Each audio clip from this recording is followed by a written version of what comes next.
Buen día a todos. Estamos iniciando el seminario. Esperamos unos minutitos a que se terminen de sumar todos los asistentes y arrancamos.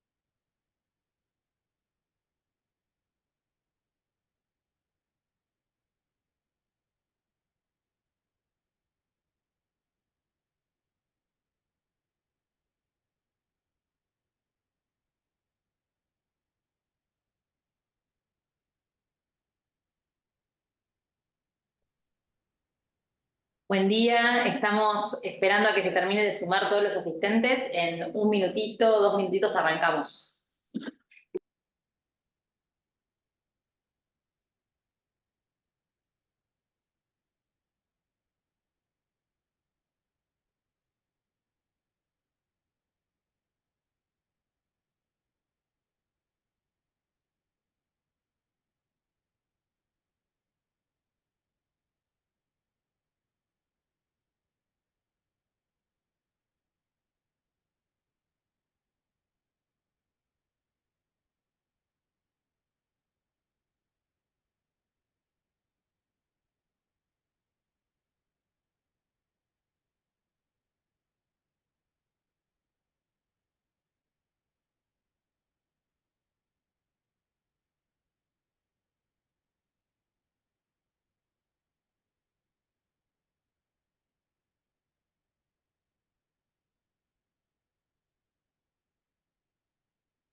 Bueno, buenos días a todos. Gracias por sumarse a una nueva call de BAPSA. En esta oportunidad tenemos el gusto de escuchar a Juan Bataglia. Acá quien les habla, Eugenia del área de Research, Nico, uno de nuestros asesores comerciales. Tenemos una charla súper interesante por delante. La idea es que Juan nos haga una presentación durante 40 minutos más o menos, y después haya un espacio de preguntas. Los invitamos a todos durante la charla, ir dejando todas las consultas que quieran en el chat. Con Nico las vamos a estar levantando y se las vamos a estar transmitiendo a Juan. Bueno, antes que nada, agradecerle a Juano, agradecerle a todos los que están presentes hoy en día por sumarse. La idea es que Juano nos empape un poco de todo lo que es el panorama macro y algo de contexto internacional. Así que sin más, Juano, siempre agradecerte. Recordarles sumarse a nuestros canales de WhatsApp y a nuestra comunidad de Telegram para poder ir recibiendo día a día todas las noticias del mercado. Así que nada, Juano, te cedo la palabra. Bueno, gracias Euge, gracias Nico, gracias a BAPSA por la invitación. Un placer estar acá. Voy a intentar compartir pantalla.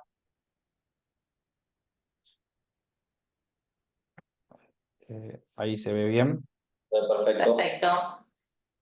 Bueno, y la idea de hoy, como dijeron, era ir de un poco más lo general a lo particular. Así que si les parece bien, empezamos un poco por el mercado internacional y los activos para luego ir bajando a Argentina y hacemos un repaso también por los activos argentinos. Cualquier cosa, me interrumpen, debatimos. Encantado de intercambiar opinión.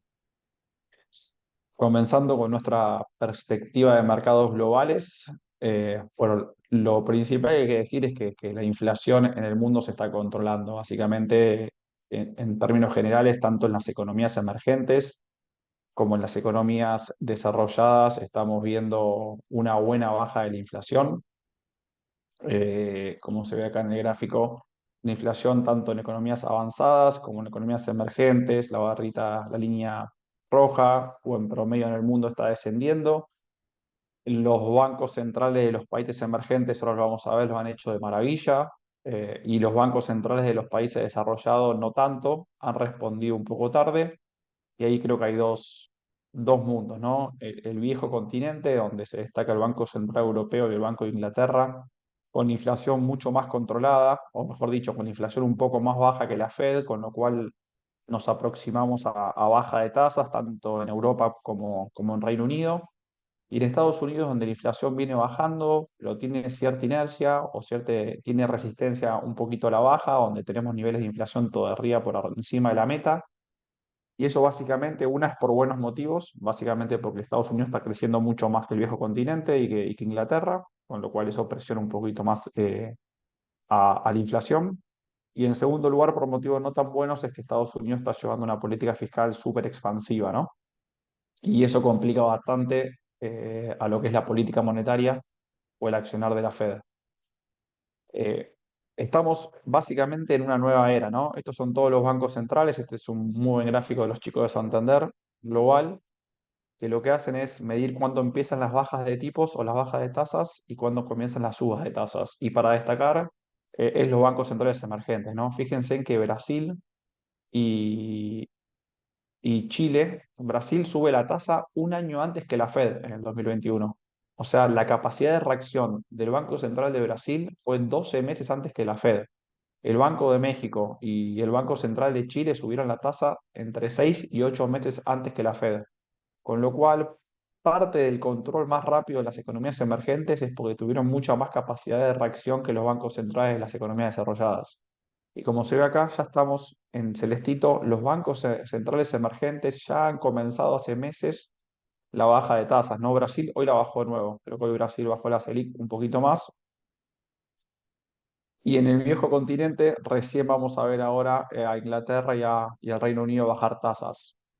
Eh, la Fed, ahora vamos a entrar en detalle, que es la clave para el precio de los activos. ¿Y qué pasa con los niveles de deuda, no? Porque si tenemos un poco de déficit y más carga de intereses en el presupuesto, ¿qué está pasando con los niveles de deuda?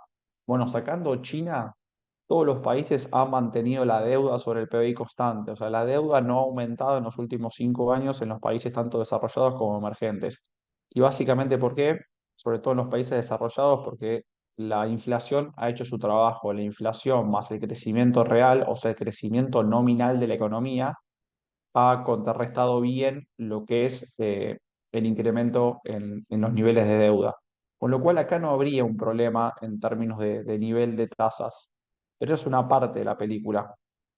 La otra parte es el costo de intereses. Como se puede ver acá en la línea azul, en Estados Unidos, o, o lo que es la liñita naranjita, en lo que es también en algunas economías emergentes, los intereses están pesando cada vez más en la factura del presupuesto. O sea, gran parte del gasto público o está yendo para intereses, y eso es una cuestión a seguir, y eso yo creo que le pone un límite, ¿no? Obviamente a la suba de tasas, y acelera un poco la baja de tasas, sobre todo en Estados Unidos, ¿no? Eh, ¿Por qué la Fed a principio de año había una expectativa de que la Fed iba a bajar un punto entero la tasa? Íbamos a dar 4 o 5 subas de tasas de un cuarto de punto, y esa expectativa de baja de tasas se fue fumando. Bueno, básicamente por la inflación. Tuvimos 3 meses consecutivos, enero, febrero y marzo, de inflación por encima de la expectativa de mercado. Ahora vamos a ver qué pasa. La semana que viene está la inflación de, del mes de abril, que se conoce la semana que viene en Estados Unidos. Y como se puede ver en este gráfico, esto es una media móvil de 3 meses, ¿no? Para ir no ver datos interanuales porque quedan muy viejos, sino viendo una media móvil, un promedio móvil de los últimos 3 meses. Fíjese que la inflación en Estados Unidos está subiendo de nuevo en todos sus niveles, tanto la núcleo, tanto dejando por fuera lo que es el componente vivienda, ¿no? Que mide con mucho rezago, o un componente muy volátil como son los autos. Pero en todo sentido, la inflación está subiendo en los últimos 3 meses. ¿Dónde estamos hoy la inflación? Y la inflación en los últimos 3 meses estamos más cerca del 4 y pico por ciento, últimos 6 meses promedio estamos más cerca del 3%. Eh, ¿Qué pensamos nosotros? Bueno, pensamos nosotros que la meta del 2,5 de la Fed está lejos todavía. La meta de la Fed está lejos, pero eso no significa que la inflación no esté bajando, ¿no? Vamos a ver que en las próximas mediciones la inflación de a poco va a empezar a converger al 3,5% anual, la inflación núcleo. Y la pregunta clave es, con la inflación núcleo convergiendo al 3,5% anual, ¿es suficiente para que la Fed baje tasas, dado que la meta es el 2%? Sí, claro que es suficiente. ¿Por qué? Porque una tasa, cuando la inflación converja al 3,5, con la tasa de hoy tenemos una tasa real del 2 y pico por ciento. Una tasa real del 2 y pico por ciento para la economía americana es bastante alta. O sea, podría converger a la meta con una tasa real más baja, por ende, con una tasa nominal más baja. ¿Y por qué pensamos nosotros que puede haber bajas de tasas todavía, por lo menos una o dos bajas este año? Bueno, primero porque la gasolina, a pesar de todo el lío en Medio Oriente, el precio del galón en Estados Unidos está viene subiendo, pero está bastante por debajo de lo que fue el 2022. Y eso, digamos, un poco contiene las expectativas de inflación. En segundo lugar, porque la inflación de vivienda creemos que va a seguir bajando porque se mide con rezago, ¿no? Mide como promedio y eso hace que la inflación que salga en el IPC americano tenga la vivienda de varios meses para atrás. Pensamos que eso va a seguir tirando para abajo el índice y sobre todo porque los salarios están convergiendo más al 4%. Salarios americanos convergiendo al 4% son consistentes con una inflación cercana al 3%. Con lo cual pensamos que la inflación ahí va a seguir bajando un poquito. O va a seguir convergiendo al 3,5 si no vamos a tener un rebote importante. Y otra cosa que está jugando a favor, hoy salió también otro dato de empleo, las solicitudes por subsidio de desempleo salieron hace 20 minutos y dieron más altas. El mercado laboral que venía a toda tropa y muy caliente en Estados Unidos se está enfriando lentamente. Estados Unidos sigue teniendo un mercado laboral expansivo donde se crea empleo privado, pero a un ritmo mucho más moderado. Fíjense que estas son las nuevas vacantes, cómo vienen bajando, y esto es la tasa de renuncia, cómo viene bajando. O sea, si la gente renuncia menos y hay menos vacantes abiertas, eso significa que el mercado laboral se está moderando, ¿no? Y ahí creo que ahí vamos, ¿no? Un mercado laboral mucho más consistente con una inflación de 3,5, no con una inflación de 4 o 5%. Con lo cual, vemos que las tasas se fueron acomodando. O sea, a fin de año teníamos la inflación más cerca de converger a la meta 2, 2,5. Eso ha quedado un poco lejos. Hoy, de nuevo, la inflación nos está mostrando a unos niveles más cercanos al 3, 3,5. Y eso hizo que la expectativa de baja de tasas se modere y por ende la tasa de los treasuries sube un poquitito, ¿no? Fíjense que hoy los treasuries están más o menos con una curva levemente invertida, para una curva rara, ¿no? Porque tenemos la tasa de corto plazo que la fija la Fed de 5,25 y rápidamente a partir del año 4 el mercado preidea o opera tasas del 4,5%, ¿no? Y eso es un poquito más alto de lo que tradeaba a principios de año. O sea, estamos teniendo tasas un poco más altas, pero tampoco para rasgarse las vestiduras, ¿no? La tasa ha subido en promedio 50 puntos básicos con estos malos datos de inflación y no mucho más. A nuestro juicio, todos estos datos de inflación medianamente malos o esta pequeña suba de tasas es una muy buena apuesta para comprar bonos, ¿no? Toda esta pequeña baja que van a tener los bonos o que han tenido los bonos con este pequeño rebote en la tasa es una excusa perfecta para comprar bonos de largo plazo, ¿no? A nosotros nos encantan los bonos. Pero antes de los bonos, si me deja, vamos a hablar un poquito del equity y después nos vamos a ir a los bonos. Cuando hablamos del equity, lo primero que uno que tiene que mirar son los resultados corporativos, ¿no? Cómo los vienen haciendo las empresas. Ahí tenemos dos mundos, lo que es el mundo de Estados Unidos y el mundo de Europa, los dos principales mercados.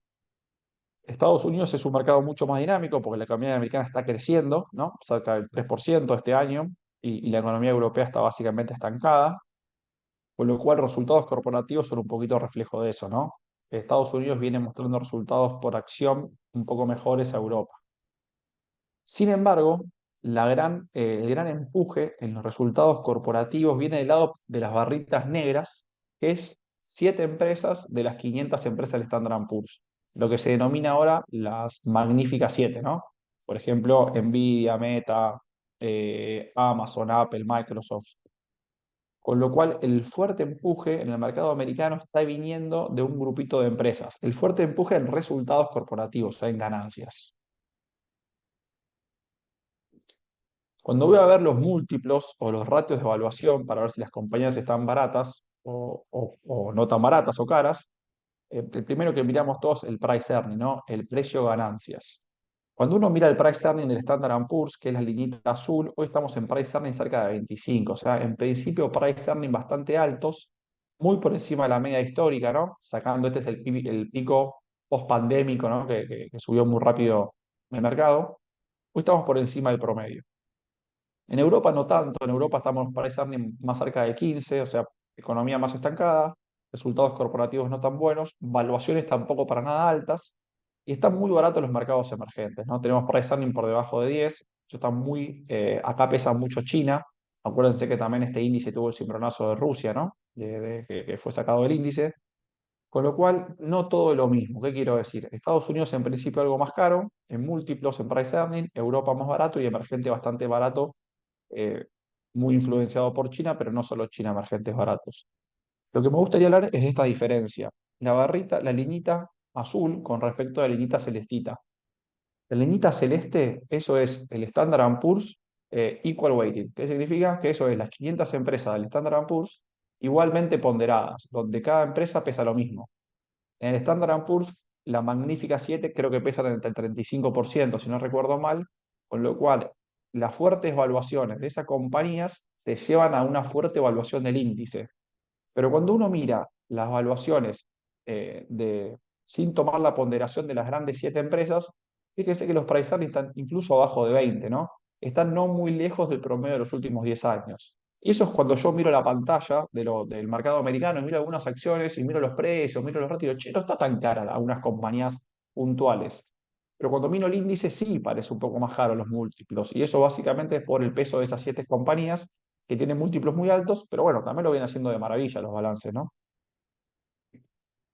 Otro indicador que nos gusta más a todos, nos gusta más a nosotros, es mirar el Enterprise Value sobre el EBITDA. Esto es mirar el valor de la compañía, tanto el valor del equity como el valor de la deuda, dividido el EBITDA, que es algo bastante parecido al resultado operativo de la compañía, ¿no? Con lo cual, cuando uno mira ese indicador, la conclusión es la misma, ¿no? Que el Enterprise Value sobre EBITDA está más cerca de 14 puntos en el mercado americano, que es bastante alto con respecto al promedio de los últimos años, que es cerca de 12. Pero cuando uno va a mirar el promedio sin las 7 magníficas o el promedio del índice igualmente ponderado, fíjense que estamos incluso por debajo del promedio, cerca de 10, ¿no? Con lo cual esto me lleva a pensar que en el mercado hay cosas que no están tan caras en el mercado americano. Ni hablar en el mercado europeo, que estamos cerca de los promedios, y ni hablar en el mercado emergente, que nosotros lo vemos un poco más barato. Dicho todo eso, conclusión, en principio no parecería tan caro el mercado americano, menos el europeo y el mercado emergente, solamente hay un grupo de empresas que tiran muy fuerte para arriba los múltiplos. El tema es que al final del día las acciones compiten, son complemento, pero al final del día compite con la renta fija, ¿no? Y yo invierto en acciones, aunque invierto en acciones un poco subvaluadas, si el índice corrige, o el índice es a meseta, porque las grandes 7 compañías, sea meseta, no tienen aún recorte de ganancias, eso arrastra todo el índice para abajo. Puedo comprar en una empresa un poco subvaluada, pero una corrección del índice generalmente arrastra un poco todo. Cuando voy a mirar el activo complementario al equity, que son los bonos, yo creo que ahí vemos más oportunidad que en el equity. No es que el equity lo veamos súper caro, pero vemos los bonos bastante más baratos. Este es un gráfico que nos gusta. Esto es la gris, es la tasa de retorno de los bonos de los Treasury de 10 años. O sea, un activo libre de riesgo, con riesgo de duration, pero no riesgo de contraparte, que es los bonos del Tesoro americano de 10 años. Y esto, la liñita azul, es el beneficio por acción, que sería la inversa del price earning. En criollo, si una empresa tiene price earning de 20, tardo 20 años en recuperar la inversión tomando los beneficios de la compañía. 20 años de beneficios para pagarme la acción es un 5% por año, pero significa que el beneficio por acción es un 5%. Generalmente, el beneficio por acción del equity tiene que ser más alto que el beneficio de tener bonos del tesoro, ¿no? Porque uno es libre de riesgo y otro tiene mucho riesgo, que es el equity. Fíjense que ahora prácticamente la tasa de 10 años de Estados Unidos cotiza en los mismos niveles que el beneficio por acción de las compañías americanas. De nuevo, un poco inflada por las siete magníficas, pero así está en niveles similares. Esto nos hace pensar que sobreponderamos renta fija. A modo de ejemplo, si en la cartera de Nico suele tener 50 y 50, bueno, Nico hoy debería tener 70% de renta fija y 30% de renta variable. Si en la cartera de Eugenia, por ejemplo, tiene siempre 70 equity y 30 renta fija, bueno, lo tiene que llevar a 50 y 50. En la cartera de cada uno, dependiendo del riesgo de cada uno, yo hoy sobreponderaría renta fija por sobre renta variable. Y vamos un poquito a mercados emergentes, y vamos un poquito a nuestro querido país vecino, Brasil. A nosotros nos encanta Brasil, a nosotros nos encantan las acciones de Brasil. Y básicamente, ¿por qué? Bueno, porque las compañías de Brasil tienen múltiplos bastante bajos, ¿no? Tienen ratios de evaluación bastante moderados, bajos, lo vienen haciendo muy bien las compañías de Brasil en general. Y hay un índice que es el EWZ, que lo pueden comprar ahí en Babstag, se compran un CDR, no hace falta tener cuenta afuera ni mucho menos, que tiene muy buenas empresas. Primero que es re barato el ETF, o sea, tiene management fee súper barato, pues un ETF. Segundo, que paga re buenos dividendos, paga como 7-8% de dividendos. Y tercero, que tiene compañías muy buenas adentro, como Vale, como las dos Petrobras. Tiene bancos que lo vienen haciendo medio mal en términos de balance, Bradesco, Itaú, pero en términos de price to book value están súper baratos en valor de libro. Tiene B3, una gran compañía, creo que hoy tiene balance B3 como el Bima de Brasil, etcétera. O sea, nos gusta bastante Brasil. Y otra cosa que nos gusta de Brasil, fíjense en esto es el superávit comercial de Brasil. Es grotesco el superávit comercial de Brasil. ¿Por qué? Porque exporta mineral de hierro con muy buenos precios, es una bestia Brasil en lo que es maíz, soja, ganadería, petróleo, Petrobras, ¿no? Tiene un saldo exportable buenísimo, con lo cual Brasil tiene un inmenso superávit comercial. Si tiene un inmerso superávit comercial, fíjense que esto es el tipo de cambio real de Brasil, el tipo de cambio deflactado por la inflación de Brasil y Estados Unidos. Al revés que lo leemos en Argentina para abajo, en el mundo significa que el tipo de cambio se deprecia. ¿Qué significa para nosotros que Brasil, a un real de 5 reales por dólar, Brasil está muy barato en dólares? ¿Saben? Con lo cual Brasil tiene un tipo de cambio muy competitivo. Y con este superávit comercial nos lleva a pensar que Brasil debería apreciarse. Últimamente no se está apreciando por la fortaleza del dólar en el mundo, ¿no? Con la tasa del 5% del Treasury, los emergentes, las monedas les cuesta apreciarse, y otras porque la geopolítica tampoco ayuda, ¿no? Lula tuvo los últimos 2 meses en términos geopolíticos pateándole en contra al mercado, básicamente, ¿no? Y eso creo que tampoco ayuda. Pero me parece que de mediano Bueno, plazo, Brasil. Sí. perdón, para hacerte una pregunta en línea con eso, ¿crees que las inundaciones en el sur de Brasil y las previsiones de menor entrada de dólares a raíz de eso pueden llegar también a estar afectando las expectativas de corto plazo, al menos?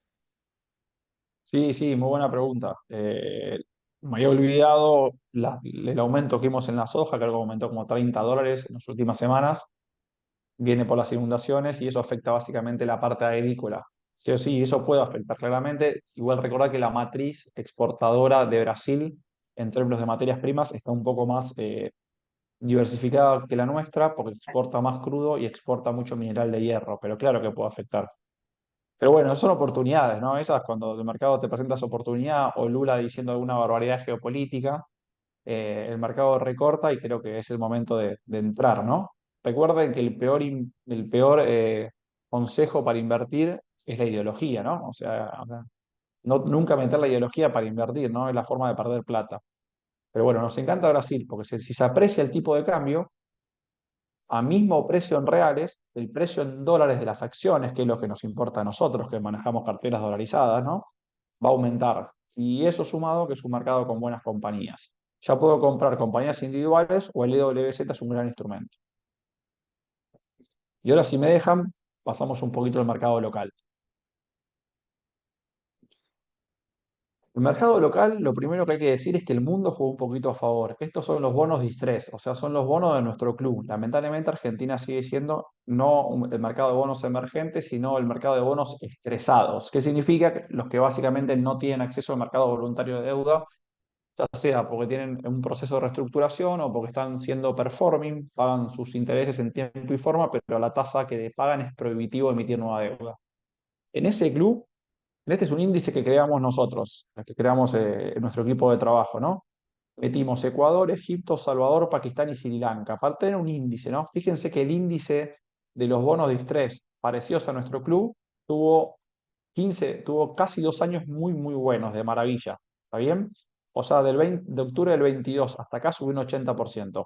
Argentina venía muy en línea y sí tuvimos un factor doméstico, ¿no? Este es un factor doméstico, básicamente la asunción de Milei y la agenda de Milei en términos de política económica.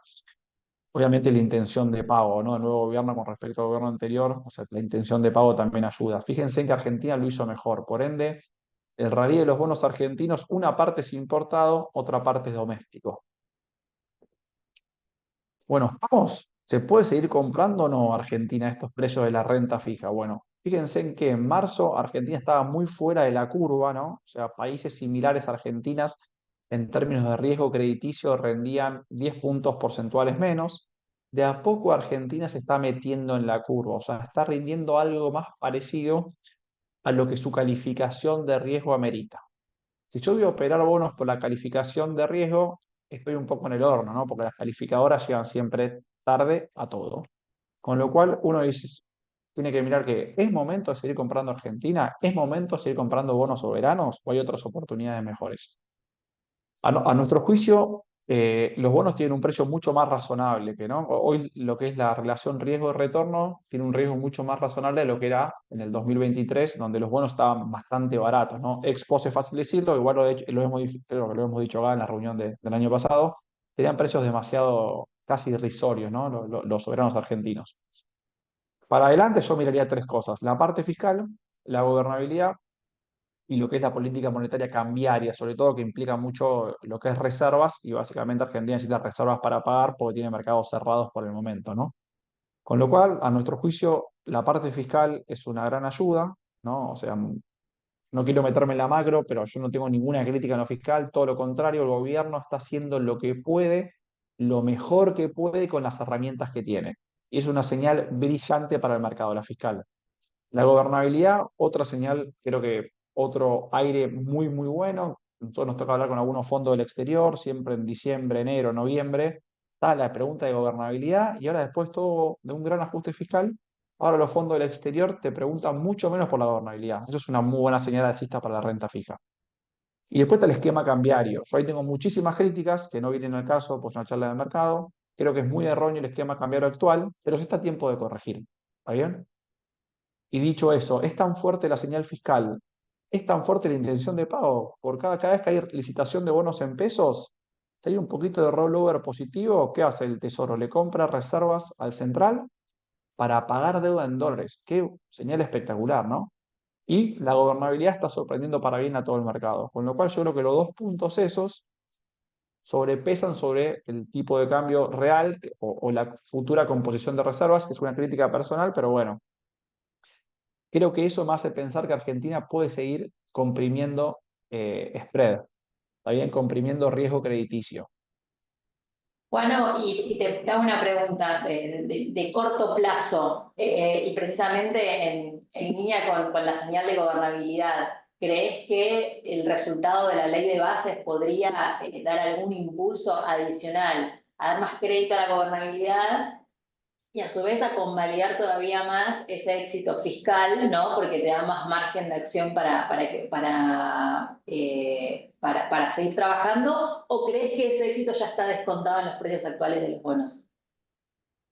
No, primero resaltaría el orden que vos dijiste muy bien, creo yo, que dijiste primero como una señal de gobernabilidad o una señal política, ¿no? Que Argentina, un país ahí al sur del mundo, se puede poner de acuerdo para bajar impuestos. Eso está buenísimo para el mercado internacional, ¿no? Es una gran señal. Y en segundo lugar, lo fiscal, ¿no? Porque está la moratoria, está el blanqueo, está la reposición de impuestos a las ganancias, todo eso en lo fiscal ayuda. En definitiva, prefiero eso que seguir subiendo impuestos a los combustibles, ¿no? Para recaudar más. Con lo cual, creo que por los lados es una buena señal. Pienso que no está descontado para nada, porque en el Senado se están contando los votos todavía. Exactamente. Con lo cual, no, creo que no está descontado. Creo que es 50-50 y lamentablemente eh, nos ha decepcionado mucho el gobierno en términos de manejo político legislativo, ¿no? Le falta, le falta una espina al gobierno, básicamente, ahí en el equipo para. Pero bueno, esperemos que alguien acompañe a Guillermo Franco para esta vez llegar a buen puerto. Pero no, no está descontado, creo yo. Eh, Volviendo a la compresión de spread, más allá que uno puede tener críticas desde la macro, es tan fuerte la señal fiscal y cuando uno mira comparables, o sea, ¿dónde podría ir Argentina? Bueno, cuando uno mira economías como, no sé, Egipto, Nigeria, Salvador, Pakistán, que algunos tienen procesos abiertos con el FMI, generalmente tienen niveles de deuda no tan diferentes a Argentina y demás, esos países cotizan con 650, 700 puntos básicos de spread, o sea, de riesgo país. Rinden 6-7 puntos más que un treasury, básicamente. 12%, pongamos algunos números. Yo creo que Argentina puede converger ahí. Creo que Argentina puede ir ahí aún con cosas de las macros que no terminen de cerrarnos. Eh, la única contra de Argentina es que es peor pagador que esos países, o sea, le gusta incumplir más que todos esos países y que tiene menos reservas. Todos esos países tienen más reservas que Argentina. Con lo cual Argentina, el gran dilema es seguir componiendo reservas. Si yo tuviera que elegir un bono, elegiría el GD35, el Global 35. Porque uno lee mucho que dice con la normalización de la curva. ¿Qué es normalizar la curva? Hoy tiene Argentina, sí, pendiente negativa, ¿no? Porque hay mucho riesgo de default, los bonos cortos rinden más que los largos. Y si uno mira a México o Brasil, tienen pendiente positiva, ¿no? Los bonos cortos rinden 5 y pico y los bonos largos rinden 7 en Brasil y México, más o menos. Si vamos a Brasil y México, conviene el 29 o el 30, ¿no? El global o el bonar 29 o bonar 30. Pero uno no pasa de ser una economía de estrés a ser una economía como Brasil y México. Que no, porque nunca vamos a alcanzar en el corto plazo ese riesgo país, porque Brasil tiene 10 puntos de deuda externa en dólares y tiene 15 puntos de reservas sobre el PBI. ¿Está bien? Estamos muy lejos de eso. Y también de México, ¿no? Lo más probable es que si Argentina va a cotizar como estos países de 700 puntos básicos de riesgo país, ese conjunto de países, ahí las curvas son más planas, ¿no? Y casi todo rinde parecido. En ese escenario me gusta el Global 35, porque el upside de precio es parecido a los globales 30 o los bonares 30. Acá hay una simulación, yo esto después se las dejo para que ustedes puedan compartir, no me quiero meter en los números. Pero lo bueno del Global 35 es que si algo sale mal, porque es Argentina, o sea, puede salir bien, pero puede salir mal. El año que viene por ahí no llueve, ¿está bien? El Global 35 tiene menor paridad, ¿está bien? Y en menor paridad, ante cualquier ejercicio potencial de reestructuración de deuda, porque algo sale mal, me protege más. A mí Argentina me gusta baja paridad. Y el G35 me da un buen cupón corriente, el cupón de el precio es muy atractivo, baja paridad, y si Argentina normaliza, tiene buen upside, ¿no? Así es mi preferido, digamos, o nuestro preferido. Yendo al equity, ahí Argentina sí se lo ha hecho mucho mejor que emergente. Como emergente viene muy flojo, Brasil viene flojo, el Merval explotó en dólares, ¿no? El Merval, como siempre, suele reaccionar quizás un poco más rápido que la renta fija, lo ha hecho de maravilla y se ha diferenciado. A mí me gusta el Merval, sí, algunas cosas que me gustan, obviamente, ahora vamos a entrar en detalle, pero también me gusta mucho Brasil, creo que Argentina no está más barato que Brasil. Y otra cosa interesante, que si bien hay un catch-up y se va moviendo en fases diferentes, en el mediano plazo, naturalmente el Merval en dólares y la renta fija, el G30, se han movido en tándem, ¿no? Yo hoy los veo, tendría de los dos. Si tuviera que elegir Argentina, tendría tanto renta variable como renta fija. No me inclinaría mucho por alguno de los dos. Era claro a fines a mediados del 2023, antes del rally de Milei, creo yo que la renta fija había quedado un poco barata con respecto a la renta variable. Ahora ya eso me parece que está bastante parejita. Por último, eh, tengo 7, 8 minutos más. Sí, sí, tenés. Bueno, a mí algo que me encanta son los bonos, ¿no? Los bonos corporativos, que son los bonos de empresas de la región, incluso de Argentina, que son bonos en dólares. Básicamente me gusta mucho con los bonos Ley Nueva York, ¿no? Los bonos Ley Nueva York, Argentina tiene muchos emisores. Acá están, diría que nuestros preferidos. Teco no nos gusta, lo voy a tachar, ¿no? Pero sacando Teco, nos gusta mucho CAPEX, nos gusta CGC, Pampa, Aeropuertos, TGS, YPF, los bonos garantizados, Arcor, Geneia y nos encanta Raxa. Creo que Raxa y TGS probablemente de los preferidos hoy por hoy. y CAPEX. ¿Qué pasó con las compañías argentinas? Siempre fueron compañías con bajo apalancamiento los últimos años. Producto de la crisis del 2001, las economías, la Argentina, las compañías de primera línea empezaron a trabajar con menos niveles de apalancamiento. Y después que los niveles de apalancamiento bajos se reducieron aún más durante los últimos años del gobierno de Alberto Fernández. ¿Por qué? Porque le compraron todo al Banco Central. Con el cepo cambiario se desapalancaron muy barato y tuvieron una gran motivación a pagar deuda al oficial y a canjear deuda. Todos los canjes fueron voluntarios, el mercado acompañó en todos los canjes porque ayudaba a las empresas, accedían a canjear pagando una parte del oficial y la otra parte roleando, y así mejoraron también los cupones en esos canjes de deuda. Con lo cual Argentina ha pagado en tiempo y forma. En los últimos 3 años los bonos argentinos corporativos han subido de precio. No solo que han pagado cupón todos, sino que han subido de precio con la tasa de los Treasury, como vimos, que subió del 2% al 5%, el Treasury de 10 años, ¿no? A pesar de la suba de la tasa americana, donde todos los bonos del mundo bajaron en el 2021 y 2022, y recién algo recuperaron en el 2023, los bonos argentinos 2021, 22, 23 y hasta hoy se han mantenido estables y han subido un poquito de precio y han pagado cupones espectaculares. Estos bonos, una cartera promedio de estos bonos rinde cerca del 9%. ¿Está bien? Contra cable, contra dólares cable. Hoy tenés la distorsión del MEP y cable, que ahí ya quedaría para otra charla explicarlo, pero estos bonos me encantan, ¿no? Y como una buena forma de posicionarse, ustedes ahí desde la cuenta de BAPSA pueden suscribir. Nosotros tenemos 4 fondos, pero voy a los fondos locales que manejamos nosotros, que más respectivos a estas charlas, que de nuevo los pueden suscribir de la cuenta de BAPSA. Este fondo nuestro es un fondo en dólares, ¿no? Un fondo en dólares renta fija que se suscribe en MEP y se rescata en MEP. Fíjense que en el 2021 casi no perdimos capital nunca y estamos un 63% arriba desde el inicio. O sea, este fondo ganó 20% por año desde que empezó y casi nunca perdió capital en Argentina. Eh, para adelante no creo que sea el 20, hay que bajar un poco las expectativas, porque ya tuvo un rally importante, más cerca del 10. ¿Y este fondo qué hacemos? Hoy por hoy tenemos el 50% en bonos corporativos de primera línea, estos que dijimos acá, ¿está bien? TGS 2025, TGS 2025 nuestra principal posición, Pampa 29, Capex 28, Raxa, tenemos mucho IPF 2031 que es garantizado, Arcor, tenemos el 50%. En bonos soberanos hoy tenemos cerca del 30%, porque vendimos mucho. Durante mucho tiempo compramos con los bonos con precios irrisorios y ahora fuimos vendiendo. Tenemos el 30%. Provinciales vendimos todos el año pasado porque no nos gustan nada las finanzas públicas provinciales. Solo nos quedamos con Buenos Aires 37, ¿no? Porque está muy barato, porque el riesgo Kicillof pesa mucho ahí y está bastante barato con respecto al soberano. ¿Y qué hicimos? Nos quedamos con un 15 y 7% en liquidez, ya sea liquidez dólares o liquidez, podemos tener Treasury Bills en este fondo también. No, creo que hasta el 20% del fondo. Con lo cual tomamos un poco de ganancia.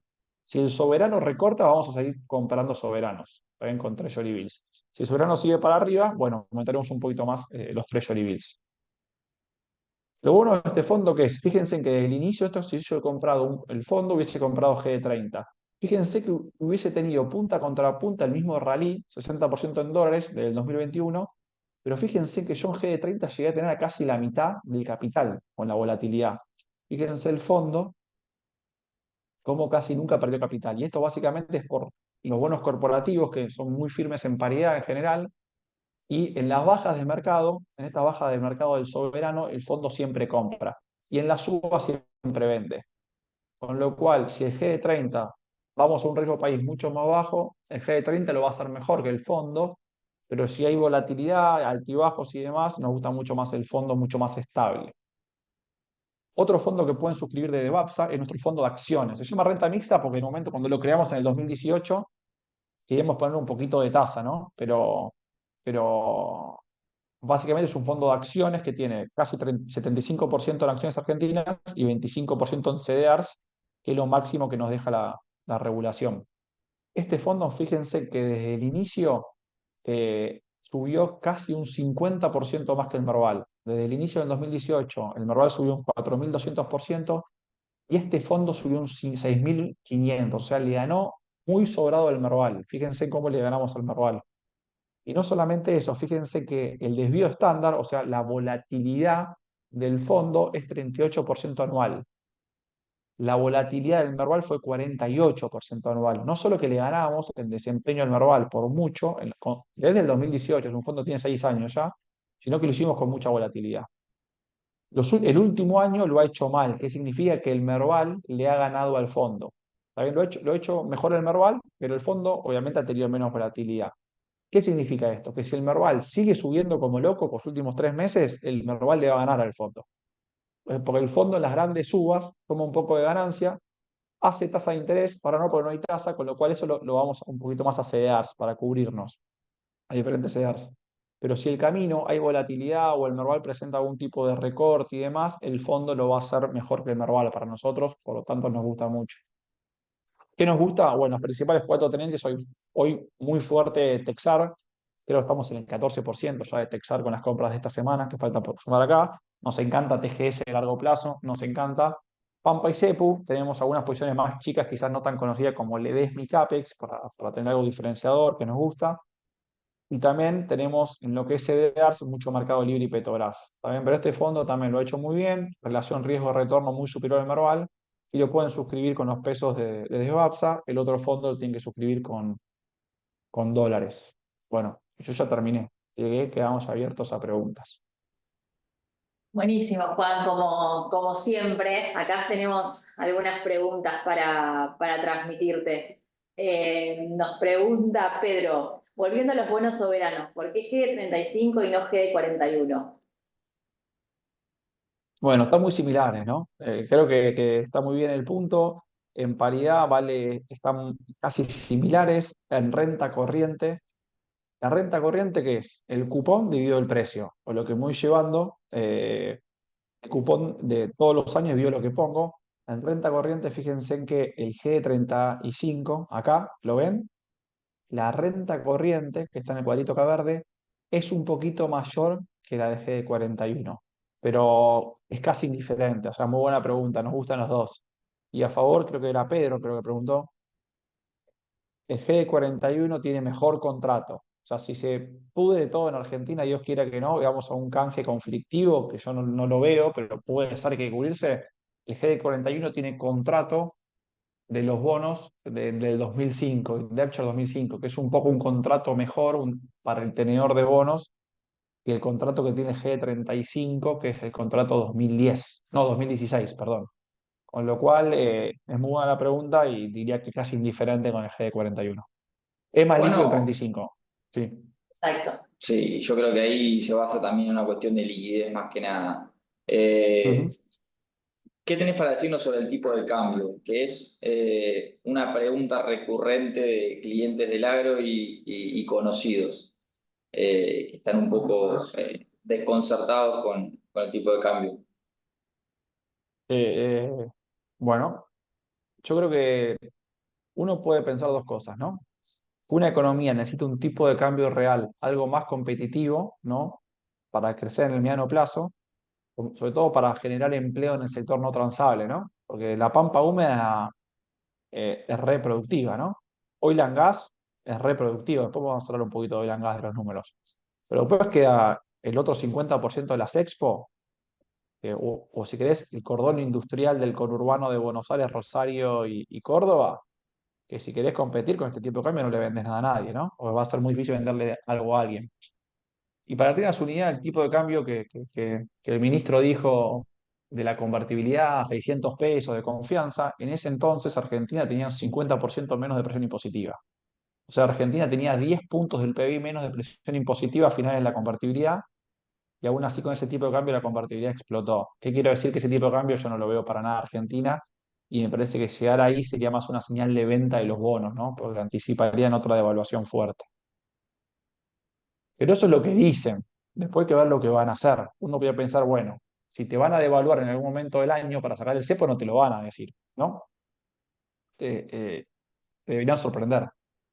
Y con lo cual, si vos, cuando la expectativa de devaluación desaparece, si vos devaluaste de un día para otro, el día posterior al que devaluaste, la expectativa de devaluación es cero, porque ya devaluaste. ¿Qué quiero decir con esto? Que muy posiblemente veamos que siguen con el 2%, mensual, el tipo de cambio se va a seguir atrasando, porque la inflación no va a ir al 2% por regulados, y si la inflación va al 2% es porque la economía está muerta, ¿no? Con cierta reactivación que creo que vamos a ver, la inflación va a mostrar una inercia un poco más alta. Creo que Cavallo escribió una nota, algo de esto dijo en su última nota en el blog. Con lo cual yo pienso que el gobierno va a seguir con el 2% porque la inflación está bajando y lo está haciendo bien, con lo cual va a seguir en ese camino, hasta que un día, cuando saque el cepo, va a aprovechar para unificar. Cuando unifica, vos te comés la brecha, con lo cual el tipo de cambio real va a tener que subir. ¿Está bien? Con lo cual hay dos escenarios. Digamos. Para mí fue un gran error lo que hizo para atrás del 2%, pero ya está hecho, y es mi opinión, que tampoco voy a equivocar. Y ahora hay dos escenarios. Un escenario que es que le creo a Caputo lo que dice la conferencia de prensa, ¿no? Que el 2% no se negocie y con un tipo de cambio de 600 a precios de hoy o el tipo de cambio final de la convertibilidad, Argentina con confianza puede salir adelante. Que para mí eso me preocuparía. Pienso que ahí no vamos a ningún lado, ¿no? A pesar de la disciplina fiscal. Aún con disciplina fiscal un país puede tener problemas de balance de pagos. La otra es que te dice eso, pero básicamente para contener mucho la expectativa de evaluación, para contener mucho la inercia inflacionaria, que le está funcionando bien, y en algún día aprovecha la excusa de salir del cepo, que es una gran excusa, es algo que tenemos que hacer lo antes posible, para poner el tipo de cambio real un poco más alto. Y eso no me preocuparía tanto. Me parece que no tiene sentido devaluar los 8 meses de evaluar de nuevo. Yo hubiese cuidado más el colchón cambiario, pero bueno, eso es lo que yo hubiese hecho. Pero no sé si se entiende el punto, digamos, ¿no? Me preocupa mucho Sí. la primera y no tanto la segunda. Y ahí, Juano, vos decís, bueno, en algún momento se podría evaluar con la excusa de sacar el cepo, que coincido que creo que, o lo que yo interpreto, es que es una meta que se ha postergado en función de lo fiscal, en función de lo inflacionario, a que es una meta que quedó supeditada al control de la inflación.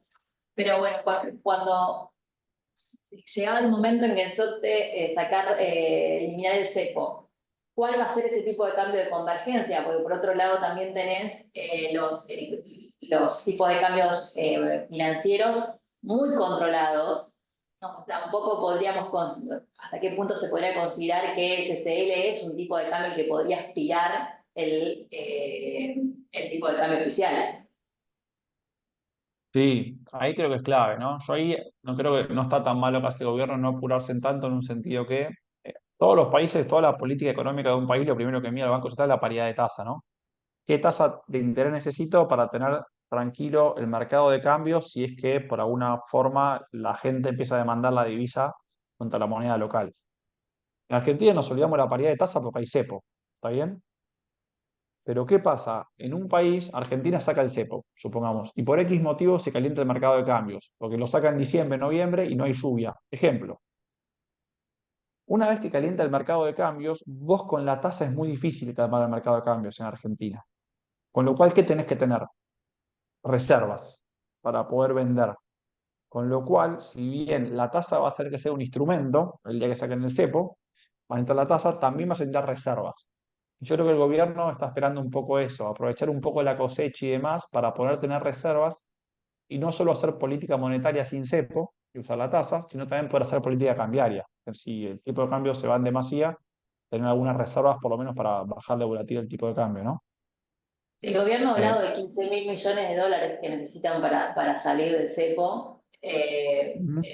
Difícil porque en esta dinámica llegar a esa acumulación, ¿no?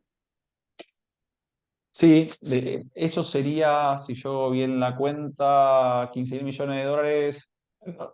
Podría, digamos, ¿no? Con la cosecha de ahora y demás, siempre y cuando la actividad esté un poco dormida, ¿no? Claro, Cuando la actividad estás empiece a responder. condicionado a que no se te escape por otro lado. Bueno, y Sí, sí.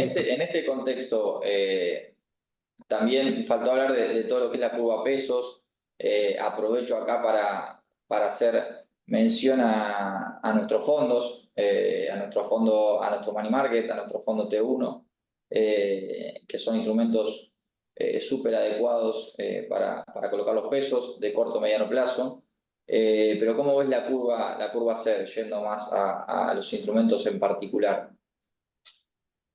Yo sí, ahí tenés dos cosas, ¿no? Los institucionales que tienen que tener pesos para pagar sueldos o para pagar capital de trabajo, los encepados que no pueden salir mucho de los pesos o pueden hacer cosas muy limitadas, y lo que es la banca privada, los clientes que tienen ahorros en bolsa pueden hacer lo que quieren, pues no tienen cepo y miran una visión de mediano plazo. Yo no veo ningún atractivo hoy estar en pesos en la parte de ahorro de banca privada. ¿Por qué? Porque la frutilla es 3%, 3,5% mensual, o no sé, o -30 más la inflación. Me parece muy poca frutilla para el riesgo que conlleva una expectativa de suba el tipo de cambio, ¿no? Me parece que no tendría posiciones en pesos.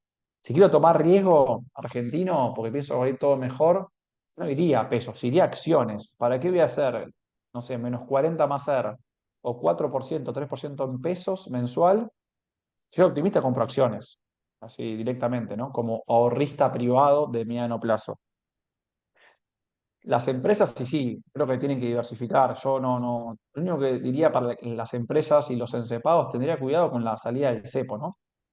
Porque lo que decíamos antes, vos cuando salís del cepo, ahí la tasa de interés no puede ser negativa. Si querés salir del cepo, vas a tener que hacer algo parecido a un programa de estabilización y la tasa de interés tiene que ser algo más parecida a neutra, ¿no?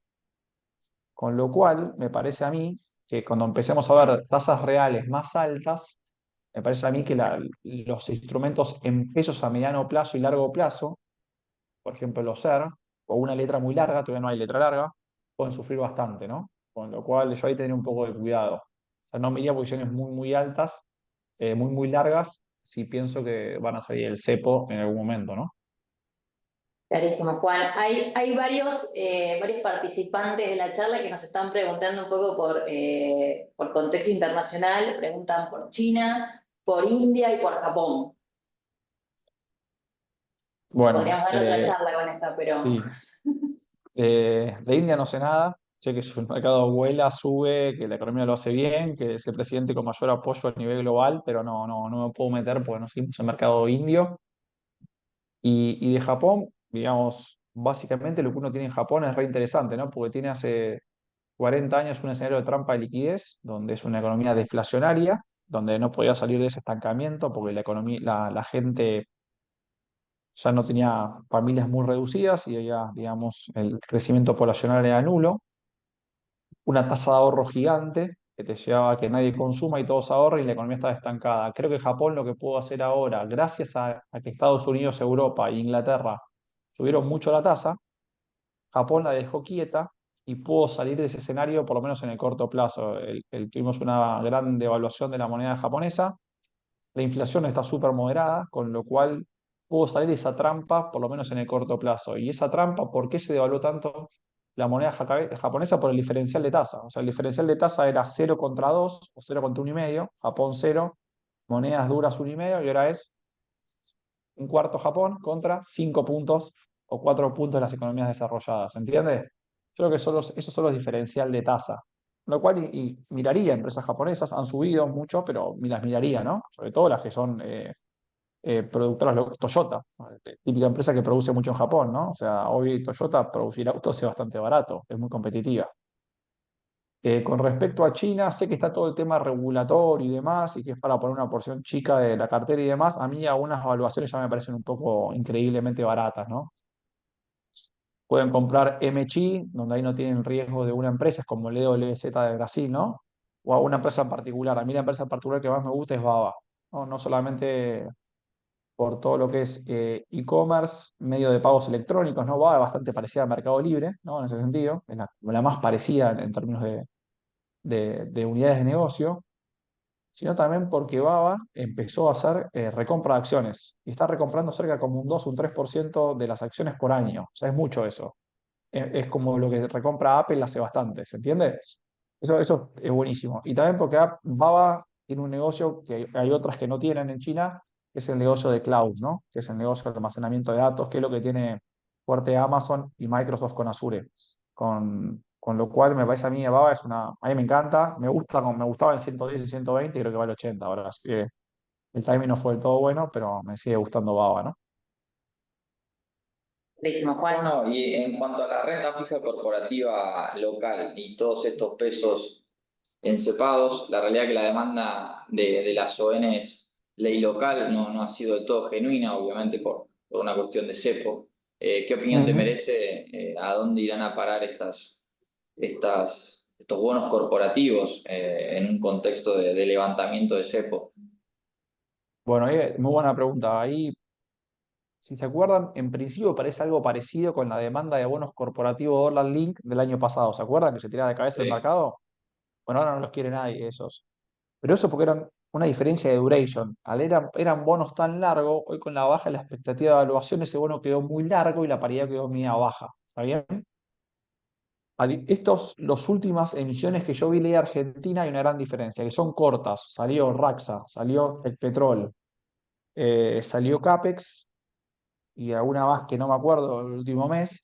Todos salieron a 2 años, 2 años y medio, con lo cual no me asusta tanto. Salió un cupón bajito, 5,5, 6 en promedio, pero como son bonos instrumentos más cortos, el riesgo de paridad está contenido y a lo sumo lo esperás. Con lo cual, para los encepados o para los que tienen dólar MEP, no me parece mala opción.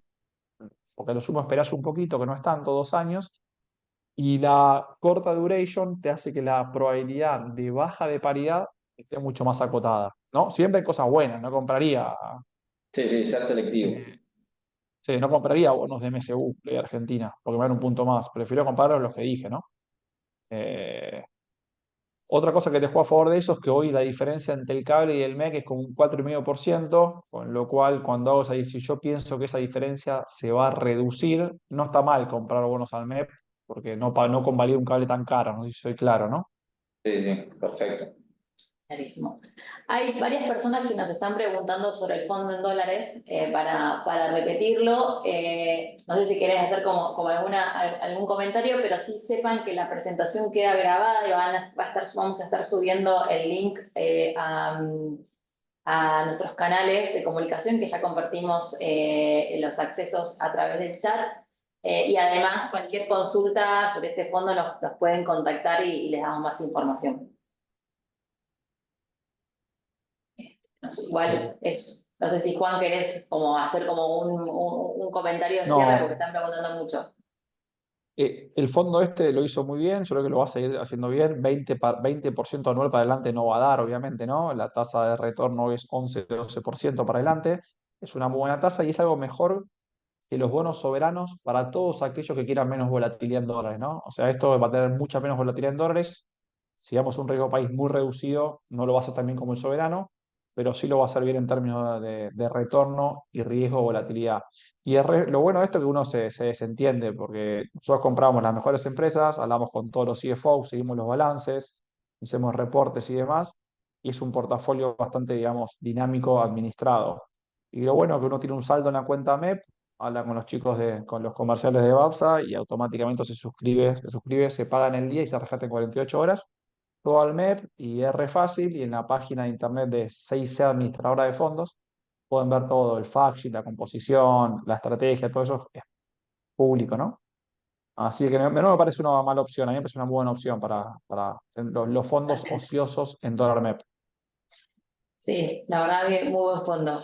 Juan, ha sido un placer, como siempre, escucharte. Tenés un montón de halagos en el chat respecto de tu presentación. Un par de saludos de conocidos te los vamos a hacer llegar. Gracias por este nuevo encuentro y espero que nos volvamos a encontrar pronto. Ah, bueno, gracias a ustedes, un placer y saludos para todos por ahí.